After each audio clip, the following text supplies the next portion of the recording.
Everyone. आज की video में हम सीखेंगे क्लास 10th का साइंस का चैप्टर जीव जनन कैसे करते हैं का part 3 how do organism reproduce. हम इसकी ऑलरेडी 2 पार्ट कर चुके हैं, आज हम इसका 3rd पार्ट कर रहे हैं। तो आज की वीडियो के लर्निंग ऑब्जेक्टिव यानी कि सीखने के उद्देश्य क्या रहने वाले हैं। सबसे पहले हम देखेंगे मानव में लैंगिक जनन रिप्रोडक्शन इज ह्यूमन बीइंग। उसके बाद हम देखेंगे नर जनन तंत्र के विभिन्न भागों और उनकी प्रक्रियाओं को समझेंगे। उसी तरीके से मादा जनन तंत्र के विभिन्न भागों एवं प्रक्रियाओं को समझेंगे। फिर हम मानव में लैंगिक प्रजनन की प्रक्रिया को समझेंगे, क्या होता है जब अंडाणु का निषेचन नहीं होता है।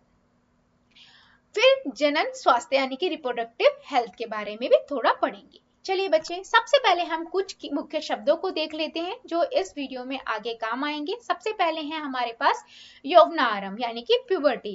किशोर अवस्था की इस अवधि में जनन उत्तक की परिपक्वता यानी कि मैच्योरिटी का प्रारंभ होता है, जिसे यौवनारंभ यानी कि प्यूबर्टी कहते हैं। यानी कि किशोर अवस्था में जब रिप्रोडक्टिव सेल्स जो होते हैं वो मैच्योर हो जाते हैं, उसे हम कहते हैं प्यूबर्टी। रजोधर्म यानी कि यहाँ पर हम मेंस्ट्रुएशन की बात कर रहे हैं। रजोधर्म एक संस्कृत शब्द है जो महिलाओं में मासिक धर्म यानी कि मेंस्ट्रुएशन को संदर्भित करता है। वह प्राकृतिक शारीरिक प्रक्रिया होती है। फिर है रजोनी वृत्ति यानी कि मेनोपॉज, जो 40 से 50 वर्ष की उम्र के बाद अंडाशय से अंड का उत्पन्न होना बंद हो जाता है। फलस्वरूप रजोधर्म बंद हो जाता है यानी कि मेंस्ट्रुएशन जो है वो बंद हो जाता है। इसी स्थिति को हम कहते हैं बच्चों मेनोपॉज यानी कि रजोनी वृत्ति। प्लेसेंटा, भ्रूण को मां के रक्त से पोषण मिलता है। इसके लिए एक विशेष संरचना होती है जिसे प्लेसेंटा कहा जाता है। कुछ और शब्द भी देख लेते हैं, जैसे गर्भकाल यानी कि गेस्टेशन पीरियड। अंड के निषेचन से लेकर शिशु के जन्म तक के समय को गर्भकाल कहते हैं। इसकी अवधि लगभग 9 महीने की होती है।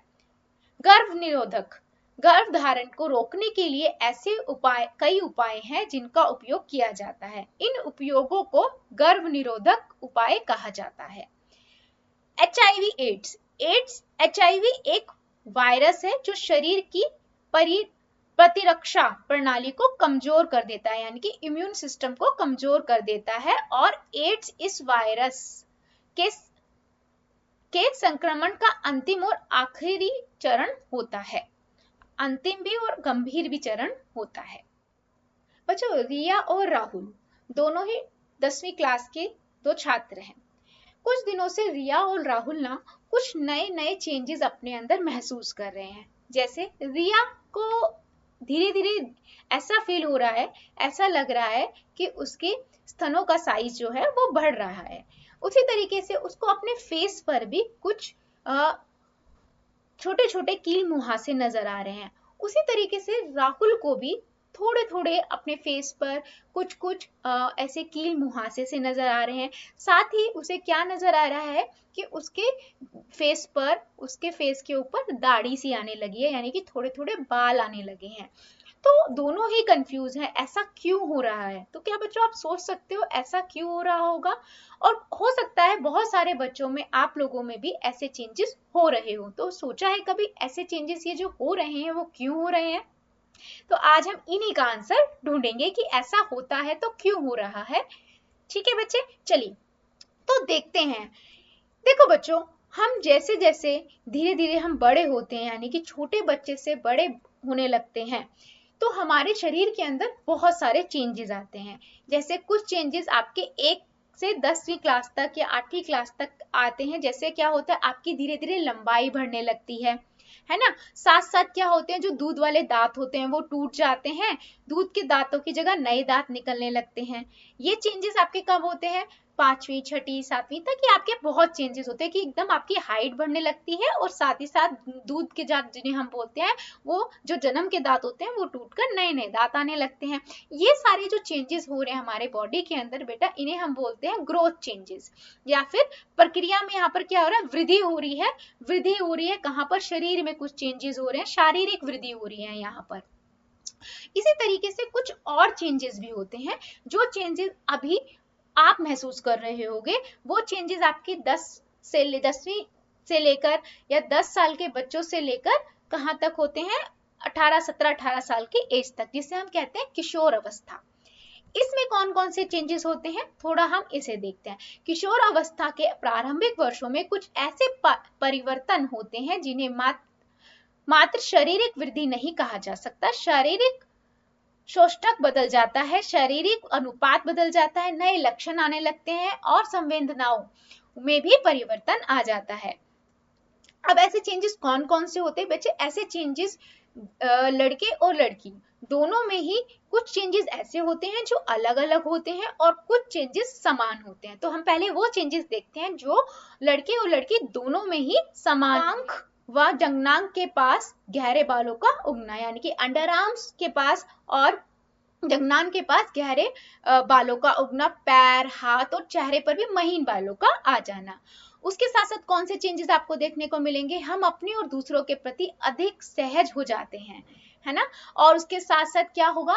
त्वचा का तेलिया होना और मुहासे निकलने लगते। कुछ चेंजेस ऐसे जो सिर्फ लड़कों में मिलते हैं, जैसे चेहरे पर बाल आ जाना, आवाज का फटना, है ना। ये बहुत ऐसे कॉमन चेंजेस है बच्चे जो अभी आप फेस भी कर रहे होगे। बहुत सारे लड़कों के अंदर ये चेंजेस हो भी रहे होंगे, फेस पर बाल आ गए होंगे, आवाज थोड़ी थोड़ी फटने लगी, यानी कि भारी होने लगी होगी।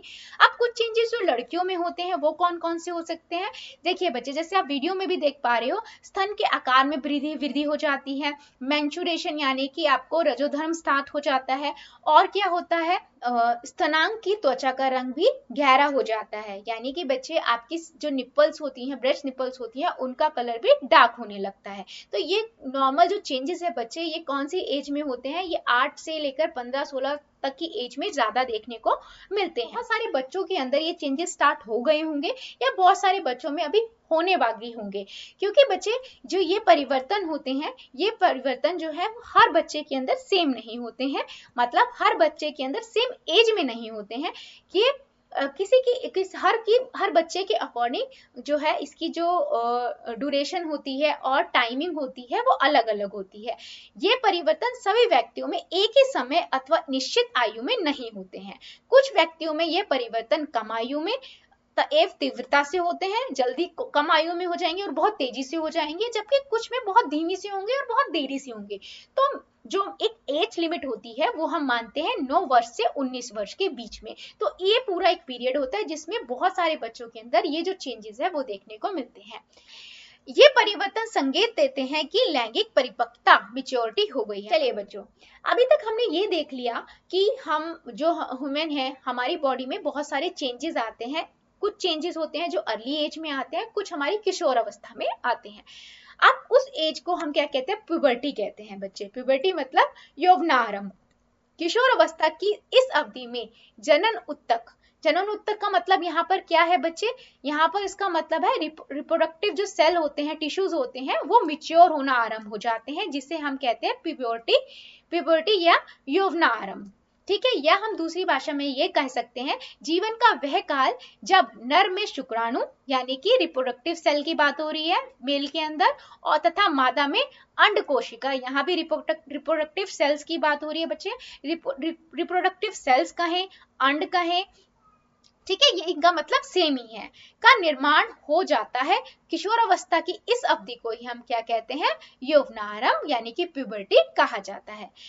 किशोर अवस्था की शुरुआत की उम्र लड़कों और लड़कियों में अलग अलग हो सकती है, लेकिन आमतौर पर जो ज्यादातर देखा जाता है वो 10 से 14 वर्ष की उम्र में होती है। वैसे ये चेंजेस बच्चे 9 से 19 साल के बीच में चलते रहते हैं और ये बहुत धीमी धीमी गति से होते हैं। अब हम सीखते हैं क्या कि नर जनन तंत्र, यानी कि हम अभी तक अपनी बॉडी के चेंजेस के बारे में देख रहे हैं, तो अभी तक हमें ये तो पता लगना चाहिए ना कि हमारी बॉडी के जो रिप्रोडक्टिव सिस्टम्स हैं वो काम कैसे करते हैं और उनमें होता क्या क्या है ना बच्चों। कुछ थोड़ा तो आपको अपनी बॉडी के बारे में भी नॉलेज होनी चाहिए। तो चलो सबसे पहले हम स्टार्ट करते हैं मेल रिप्रोडक्टिव सिस्टम से, यानी कि नर जनन तंत्र से, कि ये कैसा होता है। तो देखिए बच्चे, कुछ इस तरीके का हमारा नर जनन तंत्र दिखता है। हम एक एक करके इसके सारे पार्ट्स के बारे में जानेंगे और इनके काम भी जानेंगे कि ये करते क्या है। तो सबसे पहले हम स्टार्ट करते हैं बच्चे। सबसे पहले हमारे पास आता है बच्चा वृषण यानी कि टेस्टिस। ये जो गोल पार्ट होता है इसको हम कहते हैं वृषण, ठीक है। इसी के ऊपर जो बाहर की तरफ ये वाली जो संरचना है, ये कोश है, इसे हम कहते हैं वृषण कोश। वृषण कोश कहा जाता है। और इसी के ऊपर जो ये है ये वृषण ग्रंथि कहलाती है। यहीं पर हमारा शुक्राणु जो है वो बनता है। ठीक है, अभी देख लेते हैं इनके काम। कोशिका अथवा शुक्राणु का निर्माण वृषण में होता है, मतलब इनका निर्माण जो है वो इस वृषण ग्रंथि के अंदर होता है, मतलब इस वृषण में होता है।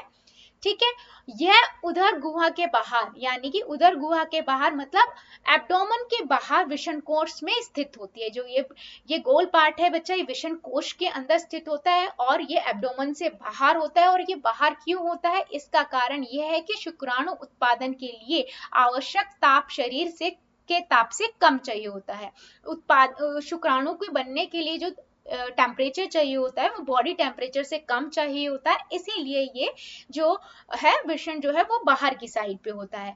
वृषण ग्रंथि जो हम देख रहे थे यहाँ, ये जो वृषण ग्रंथि है बच्चे, इसमें क्या होता है, टेस्टोस्टेरोन हार्मोन उत्पन्न होता है। इस टेस्टोस्टेरोन हार्मोन का क्या काम होता है बच्चे, ये शुक्राणु उत्पादन का नियंत्रण करती है। जो हमारे वृषण में शुक्राणु बन रहे हैं उसका नियंत्रण कहाँ पर होता है, वृषण ग्रंथि के अंदर होता है।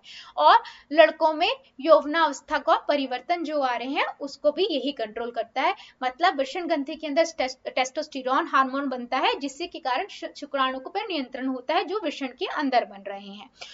इसके बाद बच्चे हमारा अगला कौन सा पार्ट आता है, ये जो आपको नली दिख रहे हो इसको कहते हैं हम शुक्राणु वाहिनी, या फिर हम वास डिफरेंस भी कहते हैं इसको। इसका क्या काम होता है बच्चे, उत्पादित शुक्राणुओं का मोचन शुक्र वाहिकाओं द्वारा होता है। यह वाहिकाएं मूत्राशय से आने वाली नली से जुड़ जाती हैं। देखिए आप यहाँ पर देख भी रहे होगे, ये यहाँ से जुड़कर किससे जुड़ गई, ये मूत्राशय वाली जो नली है उससे जुड़ जाती है। मूत्र मार्ग यह मूत्र और विलय दोनों के लिए बाहर जाने का मार्ग होता है। बाहरी आवरण के स्थान इसे शिश्र कहा जाता है, यानी कि पेनिस कहा जाता है इस वाले एरिया को। ठीक है बच्चे, यहां तक हमने देख लिया। अब जो ये वाला पार्ट है इसे हम कहते हैं बच्चे मूत्राशय, यानी कि ब्लैडर।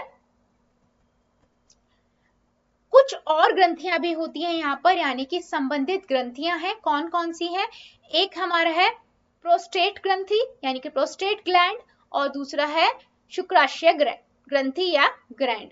ठीक है, यहाँ पर क्या होता है बच्चे, शुक्राशय ग्रंथि एवं प्रोस्टेट ग्रंथि अपने स्राव शुक्र वाहिनी में डालती है। ये क्या करती है, शुक्र वाहिनी जो है ये, इसके अंदर अपने जो पदार्थ होता है यानी कि स्राव होता है उसको डालती है। कहाँ पर, शुक्र वाहिनी के अंदर। वो ऐसा क्यों करती है, इसका क्या कारण है, इससे लाभ क्या होता है, शुक्राणु तरल माध्यम में आ जाता है। यह माध्यम उन्हें पोषण देता है, शुक्राणुओं को पोषण देने का काम करते हैं ये, उसके स्थानांतरण में सहायता करते हैं। ठीक है, और क्या करते हैं, क्योंकि उसको पोषण दे रहे हैं और उनको स्थानांतरण में, शुक्र वाहिनी में स्थानांतरण करने में भी वो हेल्प करते हैं। शुक्राणु तथा ग्रंथियों का स्राव मिलकर विलय बनाते हैं। ठीक है बच्चे, शुक्राणु तथा ग्रंथियों का जो स्राव है वो मिलकर क्या बनाता है, विलय कहलाता है। चलिए बच्चों, अब हम देखते हैं कि नर जनन कोशिका यानी कि शुक्राणु जो होता है बच्चा, वो दिखता कैसे है। शुक्राणु सूक्ष्म संरचनाएं हैं जिसमें मुख्यतः आनुवांशिक पदार्थ होते हैं और एक लंबी पूंछ होती है उन्हें मादा जनन कोशिका की ओर तैरने में सहायता करती है। मतलब कुछ इस तरीके का बच्चा स्पर्म यानी कि शुक्राणु होता है। ये पीछे वाला पार्ट बच्चा पूंछ कहलाता है और ये आगे वाला पार्ट हेड कहलाता है यानी कि सर कहलाता है, और ये मध्य भाग होता है। ये पूंछ जैसी संरचना क्यों होती है, क्योंकि ये जो मादा जनक कोशिकाओं तक तैरने में मदद करती है और इस साइज में बहुत छोटे होते हैं, इसीलिए गतिशील भी होते हैं। चलिए बच्चों, अब हम देखते हैं मादा जनन तंत्र। तो देखिए बच्चे, ये आपका क्या है, मादा जनन तंत्र का पूरा सिस्टम है। अब इसमें हम पहले देखेंगे हर पार्ट का क्या काम है। सबसे पहले हम देखते हैं बच्चे, ये वाला जो पोर्शन होता है इसे हम कहते हैं क्या, अंडाशय।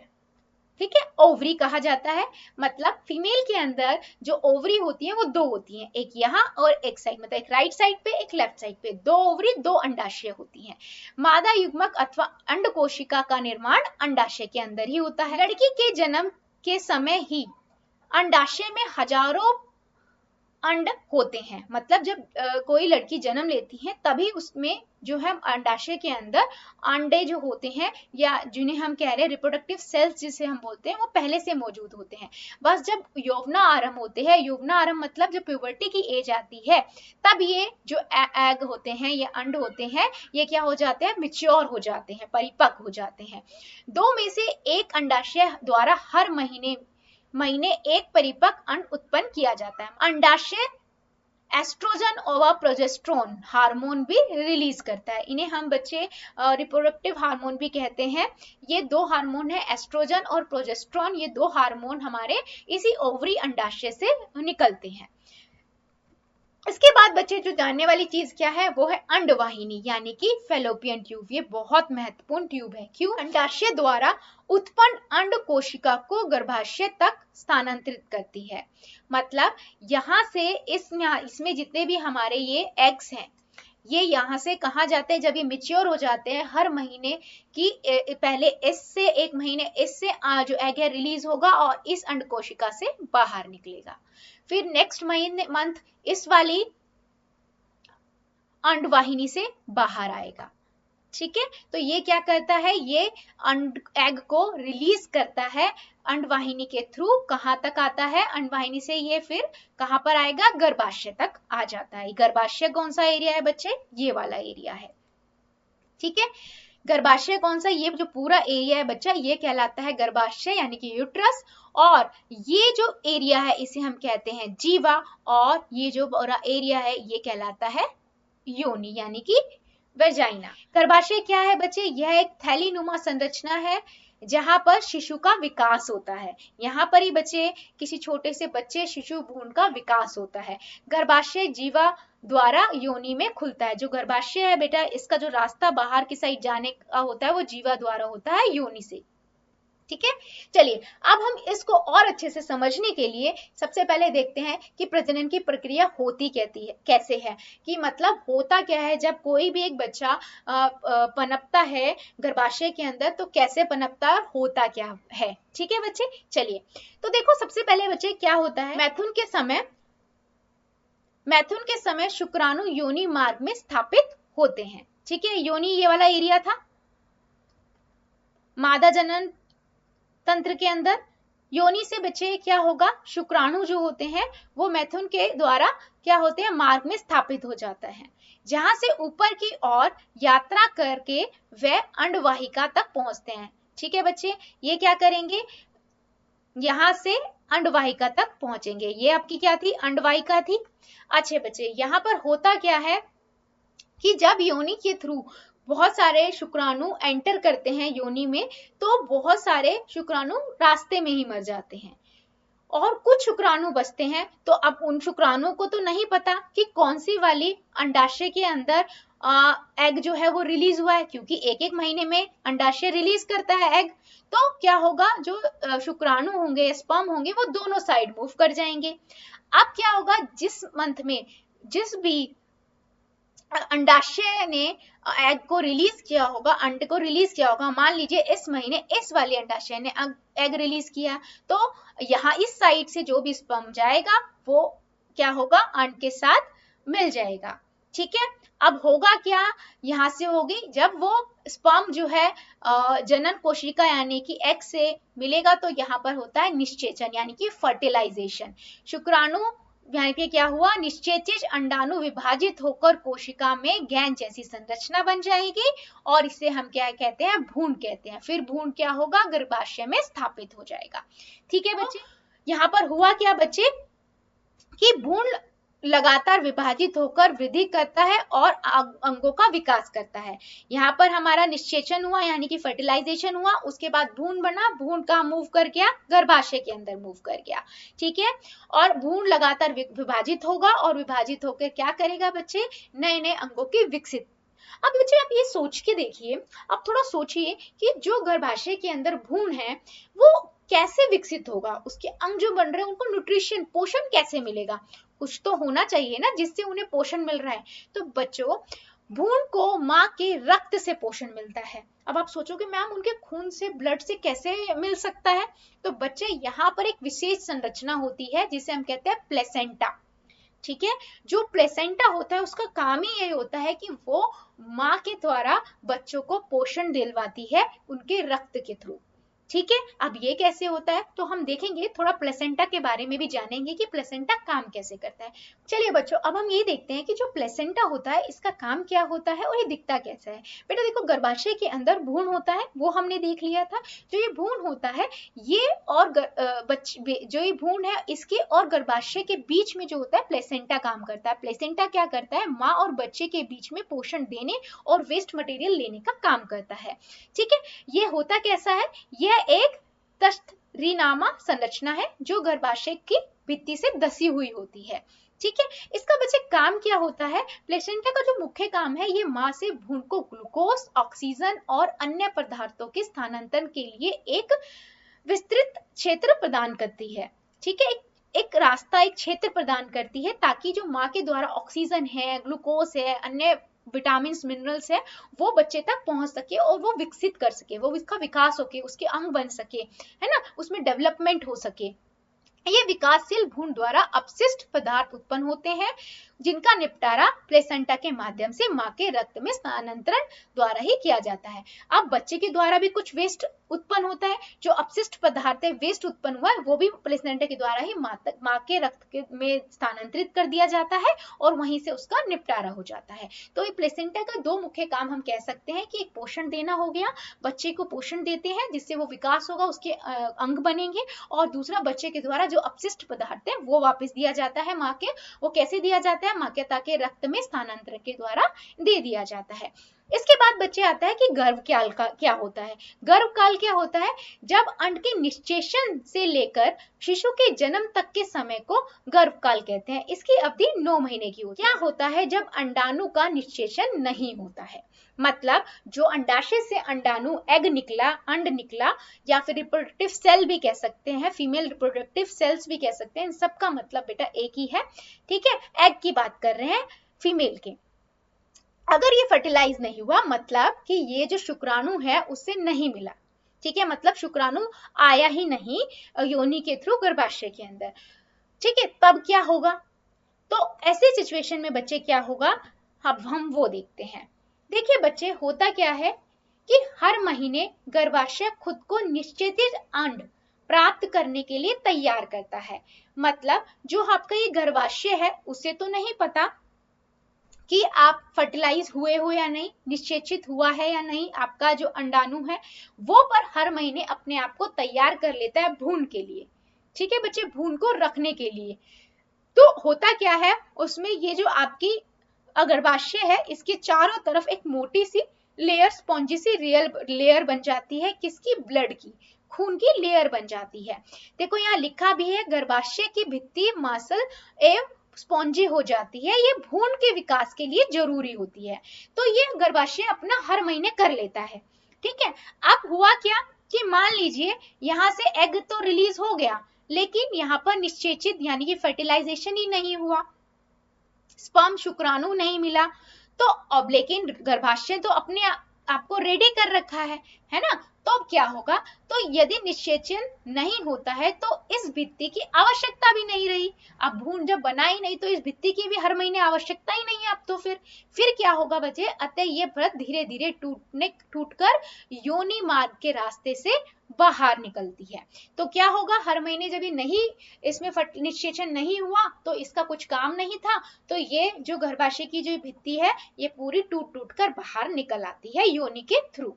ठीक है बच्चे, अच्छा जब ये बाहर निकल के आई बच्चे, तो यह चक्र लगभग 1 महीने का समय लेता है। ये पूरा जो चक्र हो रहा है, ये काम जो हो रहा है पूरा 1 महीना लेता है। ठीक है, इसी को हम बच्चे कहते हैं, जो आप सभी को, बहुत सारे बच्चों में अभी आप हो भी रहे होंगे ये चेंजेस, इसी को हम रजोधर्म, मासिक धर्म या पीरियड्स कहते हैं बच्चे, जो अभी बहुत सारी लड़कियों में स्टार्ट हो भी गए होंगे और बहुत सारे में अभी होने भी होंगे। ठीक है, जिन बच्चियों में हो चुके हैं उनको ये समझ आ गया होगा कि ये ऐसा होता क्यों है ना, और जिनके में अभी होना बाकी होगा उनको पहले से नॉलेज होना भी अच्छा है बच्चे। होता कितने टाइम पीरियड का है बच्चे, कुछ बच्चों के अंदर, कुछ लड़कियों में ये 2 दिन का होगा, कुछ में 4 दिन का, कुछ में 8 दिन का, तो 2 से 8 दिन का ये समय लेता है। ठीक है बच्चे, रजोधर्म समझ आ गया।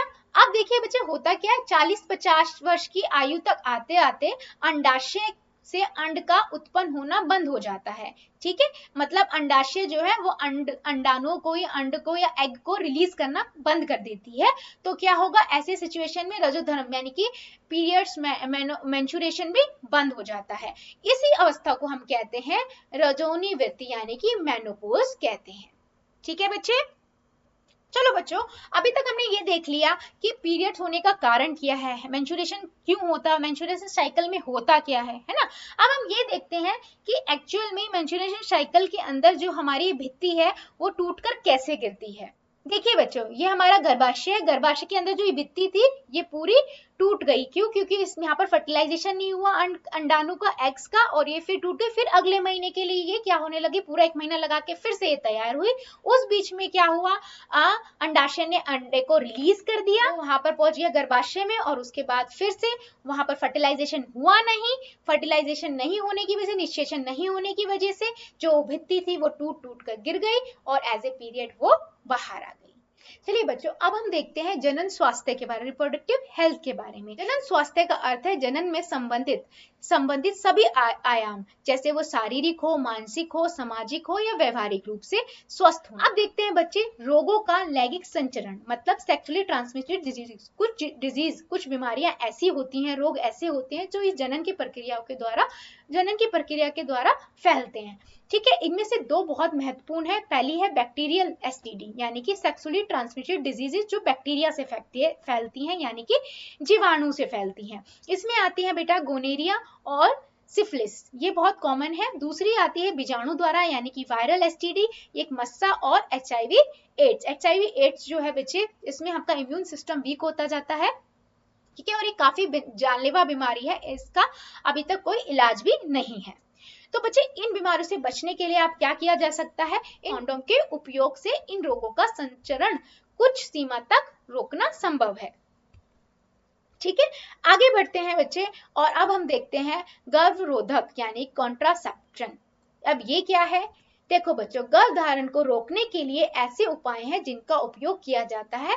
इन उपयोगों को क्या कहते हैं, गर्भ निरोधक का उपाय कहा जाता है। अब ये कई तरीके के हो सकते हैं। गर्भधारण को मतलब गर्भधारण को रोकने के लिए कुछ ऐसे उपाय का उपयोग किया जाता है, उन उपयोगों को ही हम कहते हैं गर्भ निरोधक।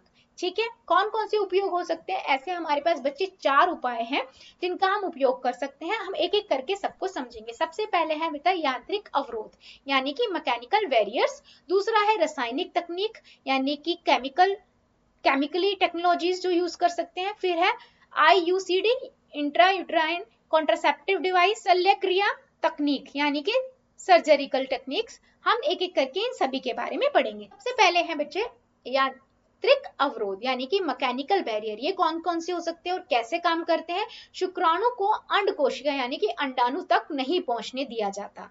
ठीक है, इसमें क्या यूज किया जाता है बेटा, शिश्न यानी कि पेनिस को ढकने के लिए कॉन्डोम का उपयोग करना। योनि में रखने वाले सर्वाइकल कैप का यूज करना। ये किस तरीके से दिखते हैं बच्चे, ये कुछ इस तरीके के होता है। इसमें क्या होता है, शुक्राणु को अंडाणु तक पहुंचने तक रोका जाता है।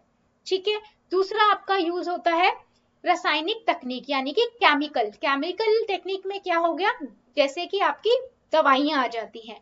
मादा में अंड को ना बनने देना, इसके लिए दवाइयां ली जाती हैं जो हार्मोन के संतुलन को परिवर्तित कर देती हैं।